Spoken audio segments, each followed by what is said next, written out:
Well, I think we'll go ahead and get started this morning. I'd like to welcome everyone to our Friday Zoom call with the Olathe Chamber of Commerce. I'm Tim McKee. I'm the CEO of the Olathe Chamber of Commerce, and we'd like to welcome you today. We have a wonderful call. As we have been doing every Friday during this pandemic, we've been trying to bring you information about our community and about the pandemic. And as we go along, we've got a wonderful speaker here today, Dr. Andy Bowne with Johnson County Community College. And before we get to Dr. Bowne, we have a sponsor for today's Zoom call. And I'd like to have Marcia Euchre with J.E. Dunn introduce herself. And thank you, Marcia, for sponsoring our call this morning. Marcia? Good morning. I'm Marcia Euchre. I'm a member of the Client Solutions team with J.E. Dunn Construction. We are an employee, family-owned national general contractor. As a community contractor, we have been involved in the educational market for over 70 years. Specifically relevant to this virtual extravaganza this morning, we are very proud of our longstanding partnership with Johnson County Community College, and we've been thrilled to be a part of all of the enhancements across campus. And Dr. Bowne, thank you for moving to our community and leading the charge for our awesome community college. And Casey and Tim and Susie, thanks for having me today. Well, thank you. Jay Dunn's a wonderful partner, not only for the community college, but for the Olathe Chamber of Commerce. So thank you, Marcia. Well, now I'd like to introduce Dr. Andy Bowne. But before we get started with Dr. Bowne, if you have any questions for Dr. Bowne, please feel free to type them in on the question and answer mode of our chat here this morning. And at the end, we'll save some time for Dr. Bowne to answer those questions. This video will be recorded, and we will post this on our website sometime next week as well, if you cannot continue to the very end. So with that, I'd like to introduce Dr. Andy Bowne. Dr. Andy Bowne has served for almost 17 years in senior leadership positions at both Grand Rapids Community College and at Ivy Tech Community College. At Ivy Tech, he served as regional chancellor, senior vice president, and chief operating officer. And at Grand Rapids Community College, he led both the fundraising and non-credit training teams. Andy has over 12 years of adjunct faculty teaching experience at the undergraduate and graduate levels. He earned his Doctorate of Education degree from Western Michigan University, where he also earned his master's and bachelor's degree. Dr. Bowne will become the 7th president of Johnson County Community College on June 1st, 2020. Dr. Andy Bowne, welcome. Thank you. Tim, thank you. And to all the members of the Olathe Chamber, it's so good to spend time with you today. My family and I are thrilled to come make Johnson County our home and to begin to work, live, and learn together with all of you. So thank you so much for this opportunity to join you today. Also, Marcia, to J.E. Dunn, your partnership with Johnson County Community College, frankly, is much to do with just how magnificent our campus is.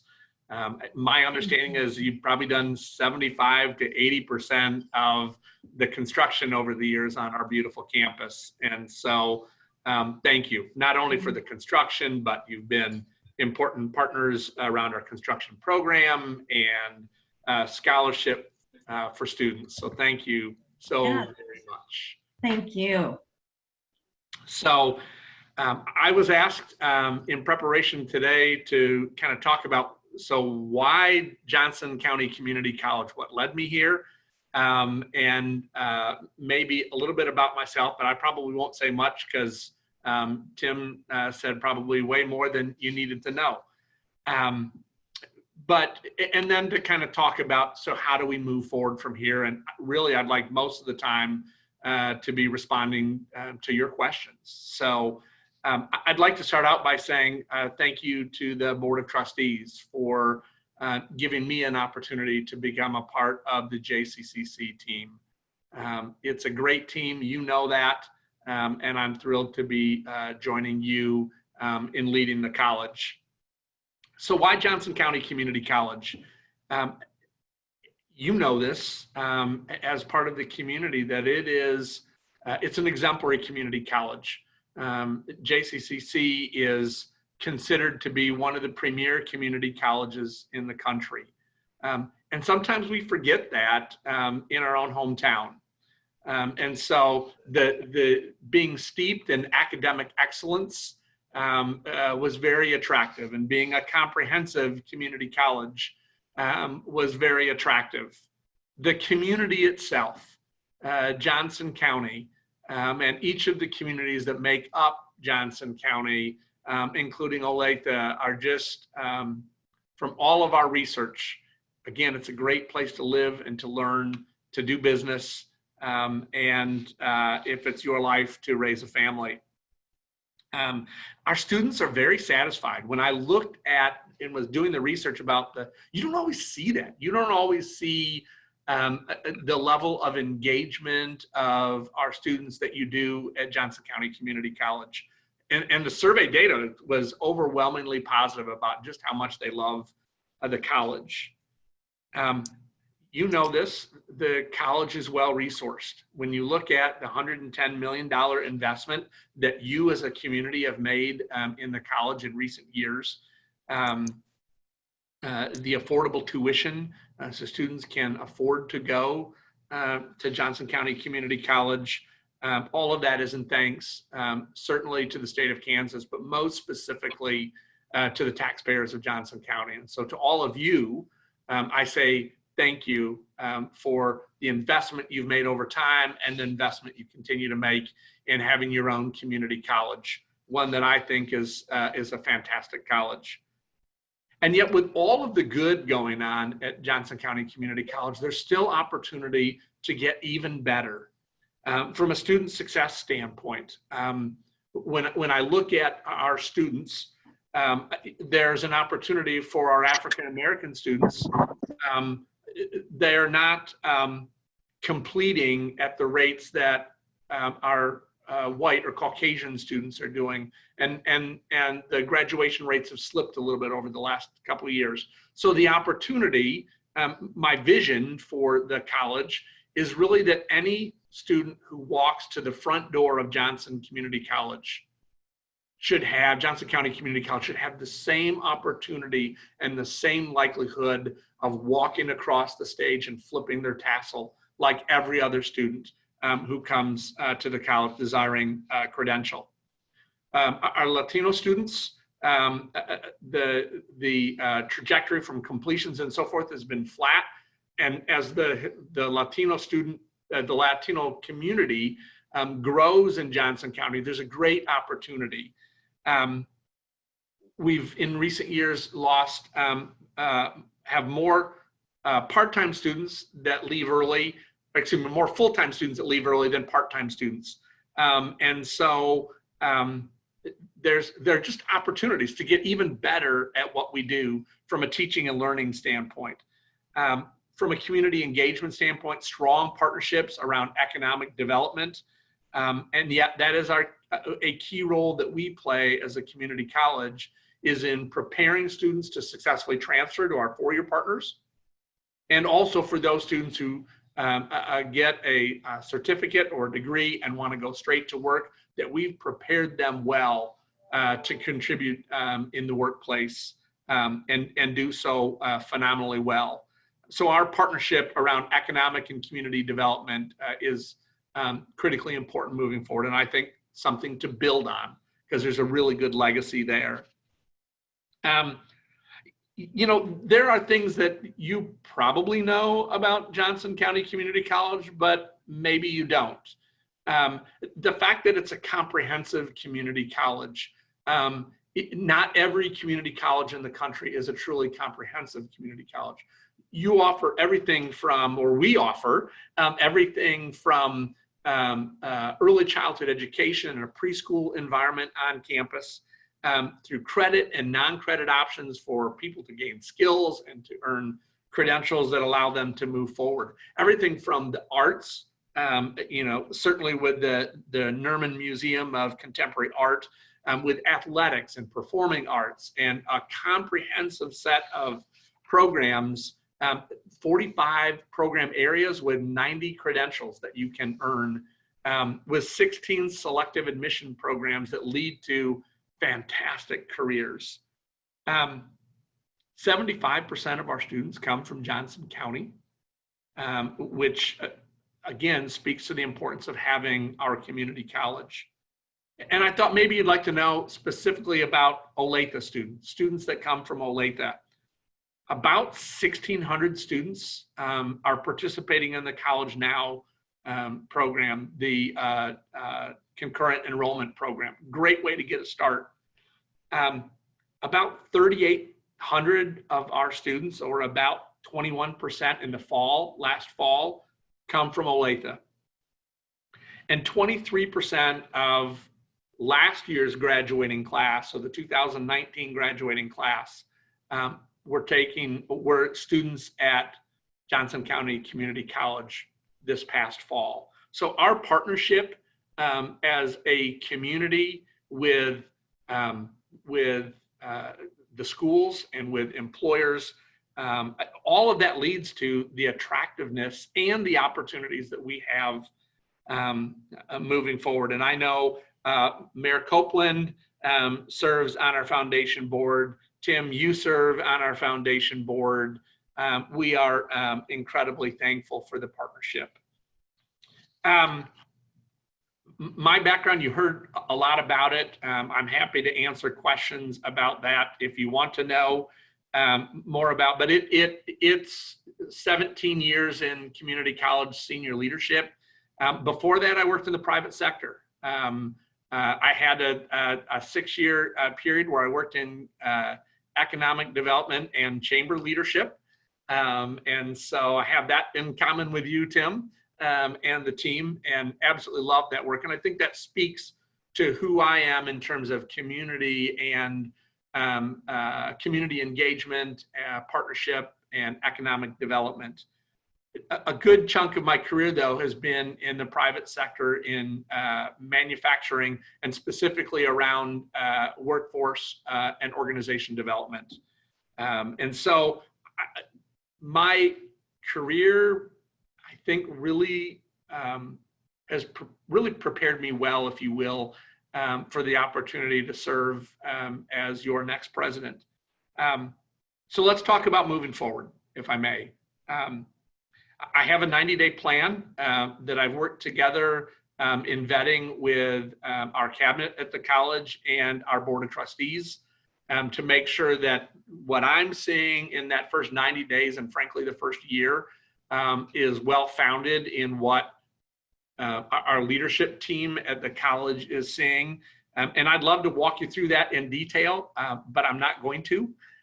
Because I haven't shared it internally at the college. And I hope you all understand the importance that I see in sharing where are we going from your new president's perspective internally. But there are some things that I can say about that plan. Specifically my engagement in the community. While in the early time with the college, I'll need to spend a fair amount of time internally getting to know the college and how we work. There will be a great deal of time spent internally and externally in listening to you. You as community leaders, as education leaders, as business leaders, as partners with us, listening to what's working well and what would you like to see moving forward. So much of these first 90 days is going to very much be about listening to you. I hope that's what you'll see in me and the college as we move forward over the long haul. This isn't just good, I'll listen for 90 days and then we got it from here. It will be an ongoing process of how we work well together. So I start July 1. You will be able to see on our website the detailed plan on July 1. And so, but it is about listening, it's about community engagement. It's about being the best college that we can be for our students and for you as community. So it lays out our next 90 days and frankly, the better part of the year.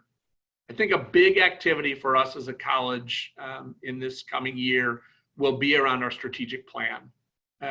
Dr. Sopcich and team have done a great job of of developing and living out and fulfilling a strategic plan, but it was intentional. It was designed from a timing standpoint that this is the year now that we jump back into planning. I don't believe you do that in isolation as a college. I think we do that together. And so we look forward to engaging you in that. So with that, let me stop here. I've talked for probably too long.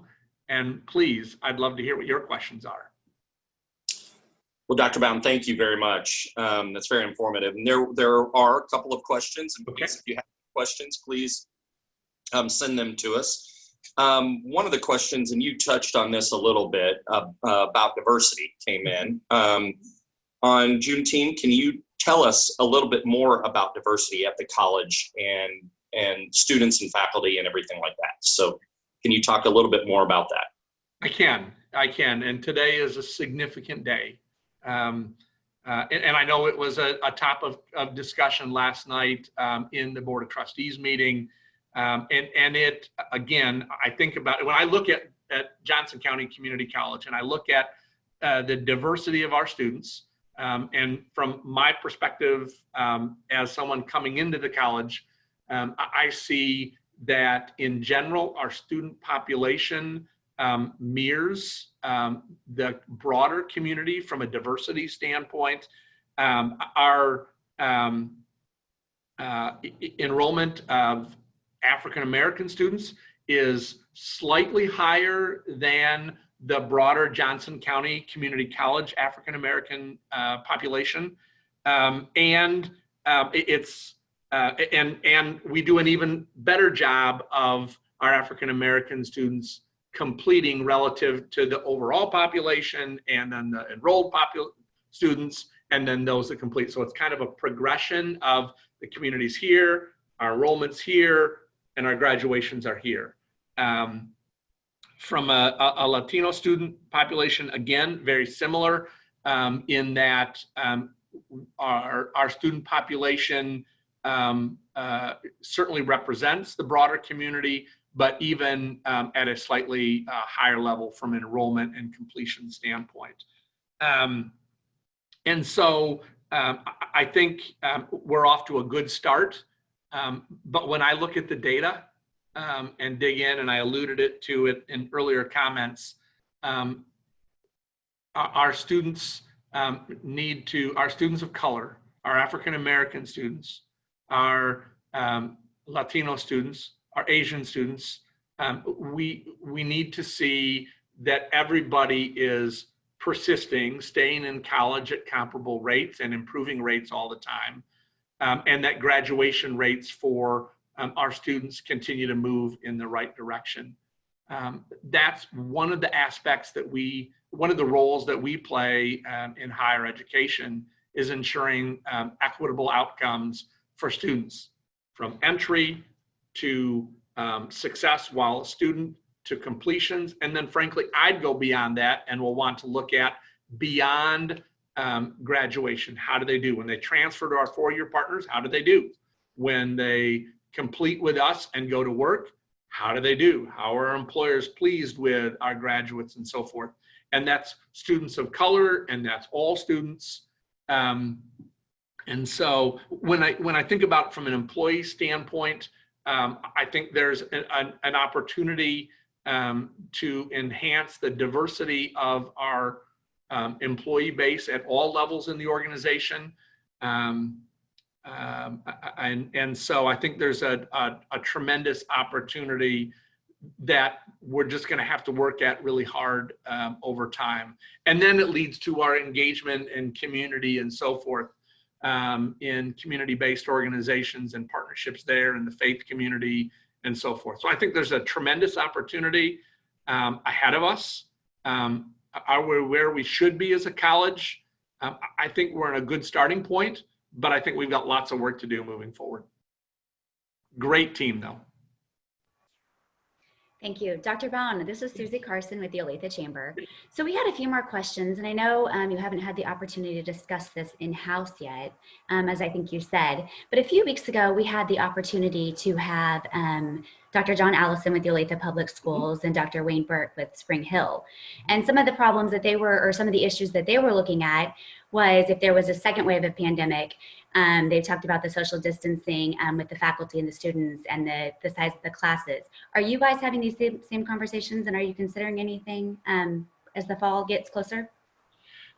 Yes, so I'm probably not yet the resident expert in exactly what we're doing, but we've got a great team with Dr. McLeod and Dr. Weber and Dr. Martley, really helping to guide from our team on campus in thinking through how do we do that moving forward. But I know that we're wrestling through the same sort of things that our K-12 partners are doing. And I know Superintendent Allison, he was actually on the search committee when I was hired. So I look forward to our partnership there, certainly, and with the other schools across the county.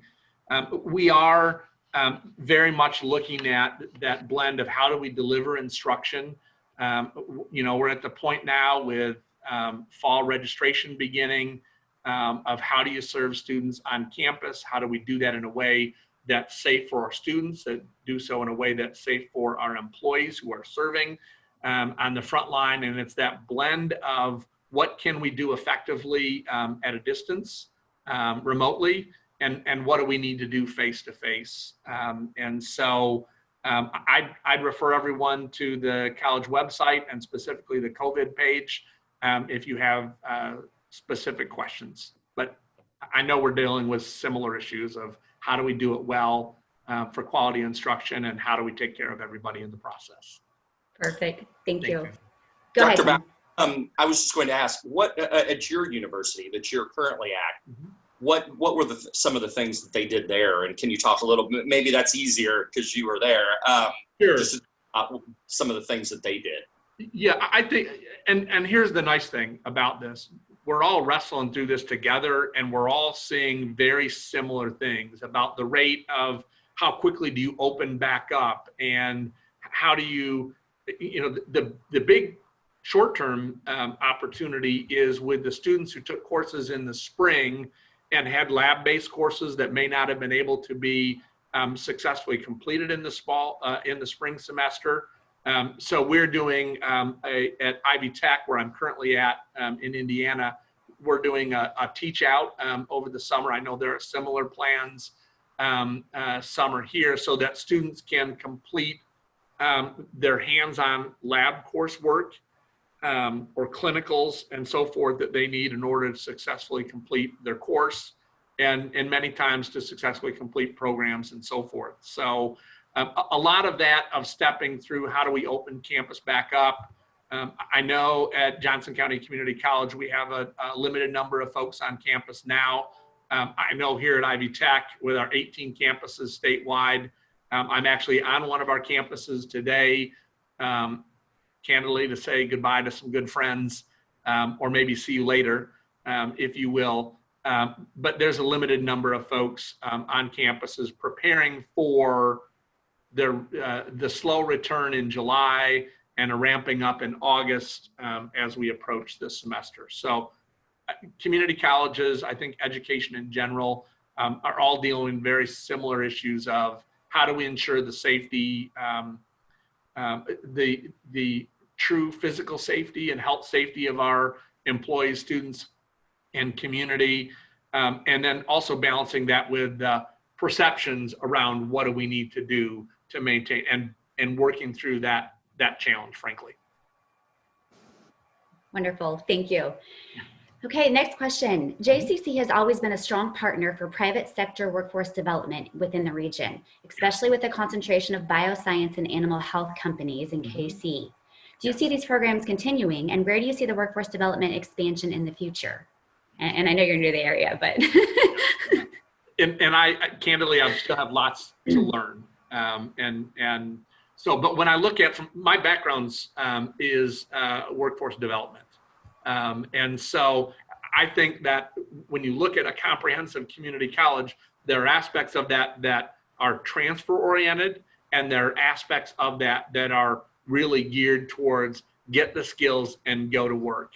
Our continuing ed unit, Karen and team have done a fantastic job of engaging community. We are going to continue to be at that work. That's one of the things that the community and you as employers need from Johnson County Community College. And so we must continue to fulfill that role. I think the big question in all of it is where are the opportunities? Where do we expand? Where does the data and where do employers tell us that needs are subsiding? So maybe we move an investment from here to there. I don't know what that is yet, but I know that's part of, the business side of education, of making sure that we're always responsive to the community we serve. And so you as employers are a critical part of that. And so I'm anxious to get out and meet you and to hear what your needs are and making sure that we're being responsive to you in meeting your needs from a workforce standpoint and a business development standpoint. Thanks. Wonderful. Okay, so the next question, we've got a few questions about, of course, COVID-19 is unprecedented, something we haven't seen. Do you see that impacting the financial budget for next year? Do you see students maybe asking for an increase in financial aid? How do you see that impacting, maybe from the state side as well? It's kind of all the questions we've got. Yeah. And I think there are lots of unknowns right now. Everything from a property tax standpoint and the operating revenue that creates for the college, the impact on what that looks like in the short term and in the long run. I think the discussions around the state allocation, I may not have the term right. Actually, I think I do.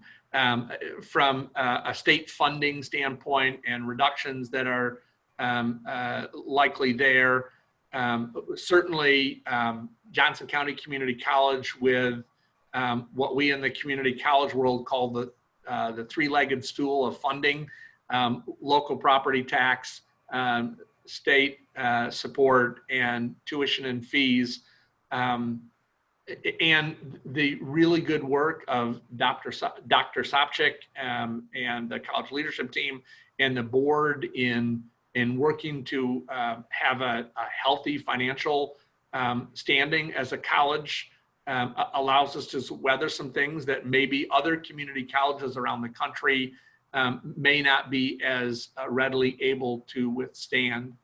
I think from a student standpoint, there certainly is an impact, and the help from the feds in terms of direct aid, direct support to students who have been impacted by COVID-19 in terms of the way we deliver courses and so forth. And the college has done a good job of supporting students with the funds that we've received so far. And will continue to do so moving forward. But there will be a greater need for financial aid for students who may have not been eligible for federal aid in the past, may be eligible now. So there are still resources available to help. But again, this is where I go back and I look at the private support that we've had in the community for scholarships. I think if I remember correctly, it was over $1.3 million were awarded this past year to JCCC students. That's absolutely incredible. And it's when you package all of that together around the student support needs that they may have that are non-academic. Some of those are financial, some of those are access to community resources. When you package that all together, we have to be responsive to the needs of our students. Yes, this is going to be a challenging fiscal time for us as a college, but we've got a great team. And I'm confident that when you put all the right people together, we'll figure it out, and students will be well served and the community will be well served. Thanks. Thank you. All right, the next question. We've had a couple questions about faculty. Just Yes. how do you see the faculty of JCC outside of the classroom work playing into the vision, and what do you foresee as far as that goes? So I've been very impressed as I've done my research and my preparation. We have an exemplary faculty. I think the history as a comprehensive community college has attracted and allowed us to retain, to have them continue with us as faculty. Faculty own the curriculum. And so their critical role in delivering excellent instruction, even when instruction, as I think about these past few months, as we've all maneuvered through COVID-19 and its impact on us as a college, our faculty have stepped up. And they have done a fantastic job practically overnight, turning from a predominantly face-to-face traditional delivery methodology to an online reality very quickly, and students continuing to do well. That will be something as we think about moving forward, and the engagement of faculty and students in service learning and engagement in the community, in having one more way of bringing programmatic curriculum to life, and engaging our students and faculty and community. I'm anxious to get in and see how much of that is being done. I know there's a lot, and there'll be plenty of opportunities moving forward. And again, I'm going to look heavily to the faculty and our academic leadership, Dr. McLeod and others, to guide us as we move forward in that. Dr. Bowne? Thank you. Yes. Sorry, Tim. No. The community college is a great, wonderful place. But do you see any challenges there at the college or in education in general in the future? And what were some of the things that you were grappling with maybe at Ivy Tech and others? I assume the pandemic has, changed everything in higher ed. And so what do you see? How does that affect you moving forward? And what are some of the challenges that you might have? So when we think about the challenges, I mean, certainly we've talked about the fiscal impact and the uncertainty of that. And I'll speak to another aspect of that in just a second. There's certainly that, and there's the transition from face-to-face instruction to online instruction to, a hybrid model of, we're going to offer as much as we can from a distance standpoint, but labs still have to happen and so forth, and clinicals need to happen. And so there are the logistical challenges around that. I think one of the challenges as we continue to work through the pandemic and its impact on higher education is student engagement and how you do that. How do we continue to support each other as faculty and staff, and to make sure that we continue to grow and develop and to be able to do our very best work with our students. I think that is a very workable, but it's a challenge for us moving forward. One of the big unknowns is will the economic impact of COVID and the pandemic, will there be an impact on enrollment? Certainly colleges across the country. So when I look at our enrollment for summer, from a headcount standpoint, we're pretty much flat. We're up like a fraction of a percent. We're up almost 3% when you look at the credits they're taking. So we've got about the same number of students that we had last summer, but they're taking more courses. As we think about fall, the big question is going to be, what's going to happen to enrollment? Will enrollment soften up? I don't think so. I frankly think the question is going to be, how do we respond to the demand? And how do we ramp up to be able to do that, and to do that in a way that's sustainable over time? So if you look at community colleges historically, when the economy, and I think we'll go back to 2008 and 2009, when the economy did this, community college enrollment overall is countercyclical. It went the opposite direction. Enrollment in the Great Recession skyrocketed until, for many colleges, 2011, 12, 13, and then as fast as it grew, it started to drop off. We haven't seen as much of that at Johnson County Community College as we have in other community colleges, including Ivy Tech. So the big question is going to be is the economic impact of the pandemic.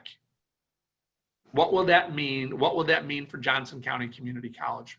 I think it's going to mean an increase in enrollment. I think some of that will be guest students, some students who had planned to go to our four-year partners and have since made the decision, you know what, we've been talking about it and I think I need to stay closer to home. Some of those students will rightly stay and take distance courses through their four-year partner. But many are going to choose to say, you know what, if I'm going to take a course and I'm going to stay home, why don't I go to Johnson County Community College? I'm going to save money. It's easily transferable. I get the same great start that I was expecting to get, but I'm going to do it at home. So I think that's going to have an impact on enrollment. And then I think as the economy is still trying to we're trying to figure that out, and a business growth and employment demand and so forth. And as folks have been laid off and need to reskill, I think that's going to add to the complexity of that. So there are a number of things that we've got to figure out. So along with that, I'm hearing more and more about kids taking a gap year. So I assume that you might be the beneficiary of that. Unfortunately for the universities, but you're thinking that community colleges might be the beneficiary of that. Let's stay at home. Let's work through those issues. So, and I don't say this strictly from a community college perspective. Yes, we want you. Look, students, if you've decided I'm not going to go to my 4-year yet, I need to stay home. Either I've decided I need to stay home, or somebody in my household has decided it's best, Andy, if you stay home.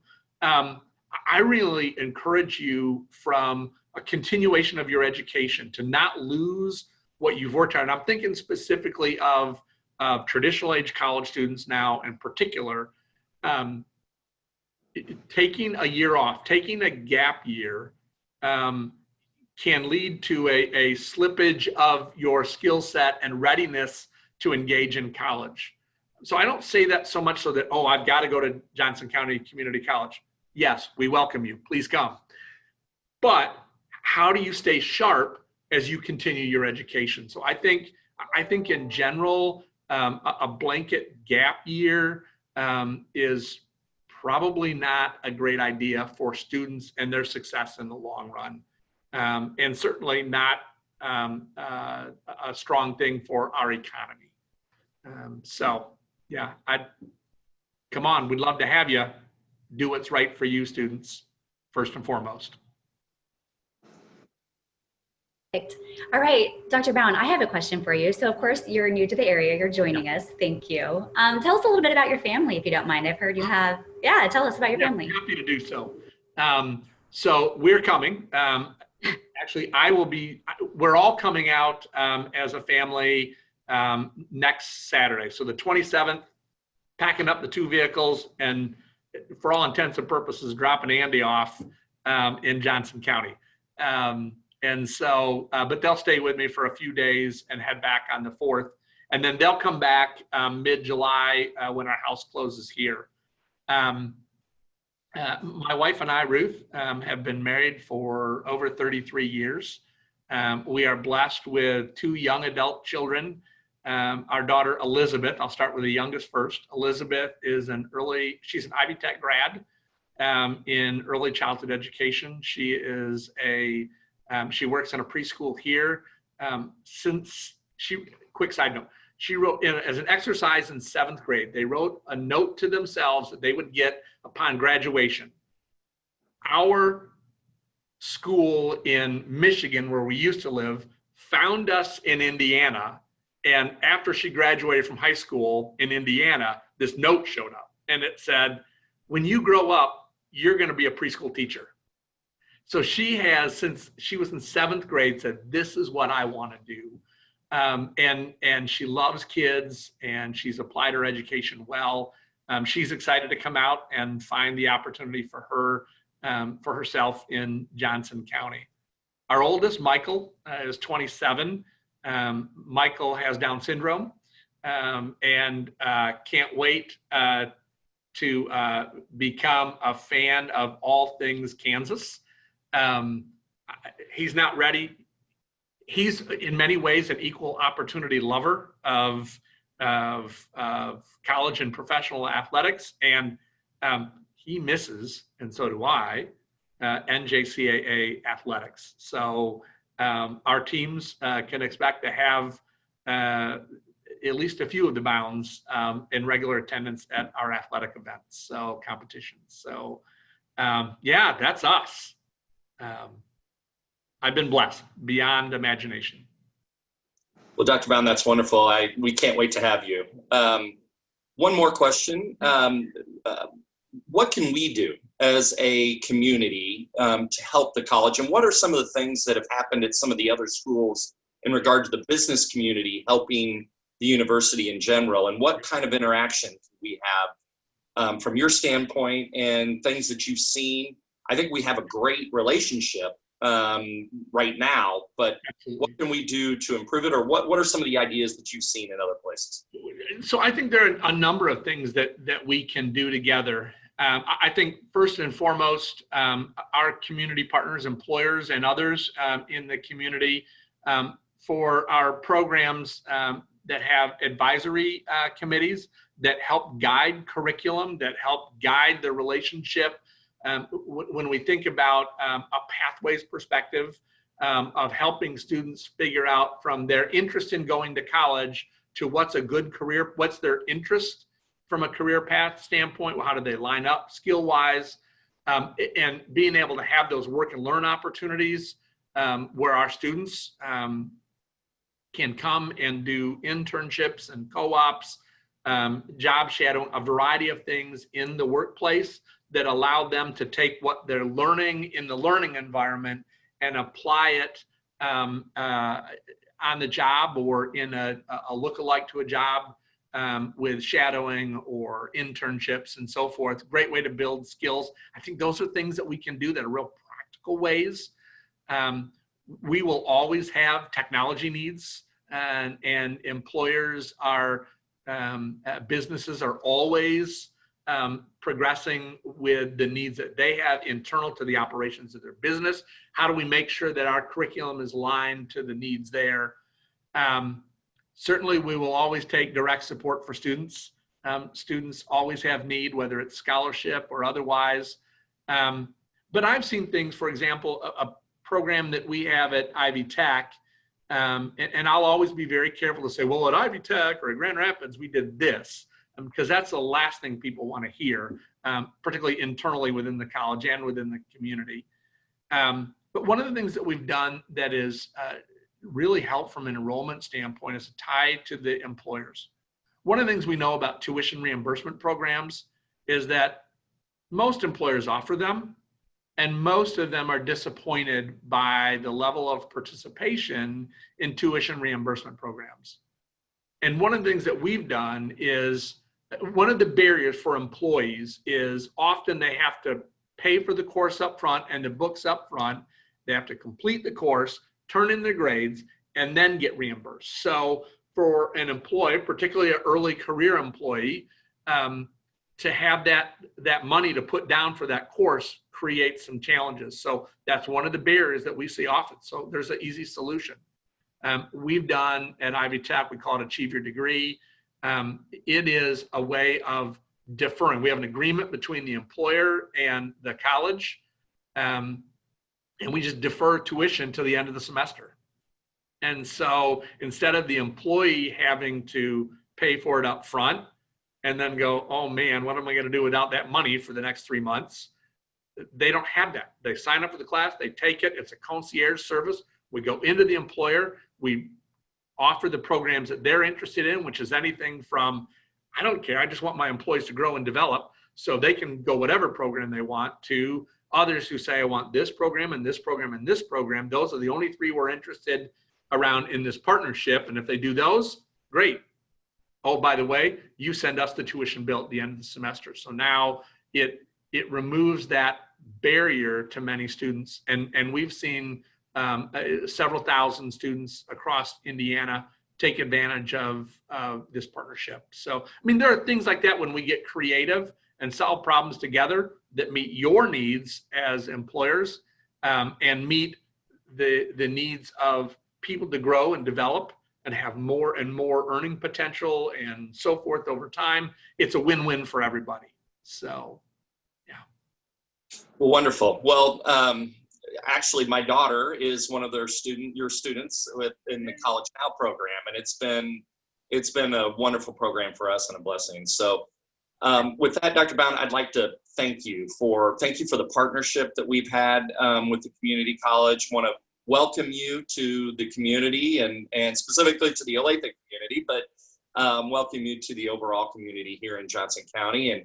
And Marcia, I'd like to thank you for everything that J.E. Dunn does, not only for the community college, but for Olathe and Olathe Chamber of Commerce. So thank you very, very much for sponsoring this. Yeah. So as we stated, if you were unable to continue with us, this will be on our website, and this will be out sometime next week, and we'll post it. But Dr. Bowne, thank you, and thank you for coming to Johnson County Community College. So thank you very much. Look forward to working with you and to all of you who have joined us today. Thank you. Thank you. Have a great day.